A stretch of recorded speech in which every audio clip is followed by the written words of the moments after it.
জামাইয়ের ঘর খরাইতো চা ফুরিরে দিয়া দামানরে আত খরাইয়া দামানদর টেকা দি তারার সংসার চালাইতো ওতার লাগি তারার ফুরিয়ে তারার কথা মতো করে জন্তু জামাই বিদেশ গেলে গিয়া তাই আর জামাই বাড়ি থাকতো চায় 3 দিন জামাইয়ের বাড়ি থাকলে 10 দিন থাকতো চায় বাপর বাড়ি ওতার লাগি তাই নাইর গেলে আর আওয়ার নাম লয় না জামাইয়ের বাড়ির খেউরির লগে তাইর বনে না হরিয়ে বলে ফিরিজার মিশ্রিপ তালা মারি রাখি দে তাই খাটির লাগি কিচ্ছু পায় না 2 দিন পরে পরে হুদায় আর হাসায় করে বেমারর বাহানা ওর বাড়ির মানুষে যত বড়ও ডাক্তার দেখাবকা বাপর বাড়ি না গেলে তাই বেমারও কমে না তো অনেক চেষ্টার পরেও তারা দামানরে আত করতে পারল না দামান তো আর হিজরা নাই বেটা গুরফো না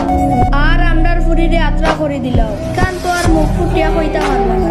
তো ও ফুরির লাগি আমার একটা মেসেজ মনোযোগ দিয়া শুনো বাপর বাড়ির কথায় বেশি ফালাইও না জামাই যদি বিরক্ত লাগি যায় আর কোনো ঘটনা ঘটাই দে তাইলে পস্তাইয়া কুল কিনারাও হইতাই না পরে মাঞ্চর বাড়ি আর বাপর বাড়ি খাম করিয়া জীবন খাটানি লাগে বাপ আর কয়দিন বাঁচব আসলে ফুরির পরিবারও লাগিয়াও আমার খারাপ লাগে তারার তেমন কিচ্ছু নাই এক বুড়া বাপ সারা পরিবারও ইনকাম করাও কেউ নাই এর লাগিয়া তারা ফুরি বেসিয়া 4টা ভাত খাইতো স্যার অন্য মা বাপর কলিজার টুকরা আনিয়া জিফরাত তাও দিত স্যার কিন্তু দামান বেশি গাড় তেরা ওটার লাগি তারা স্বপ্নটাও পুরো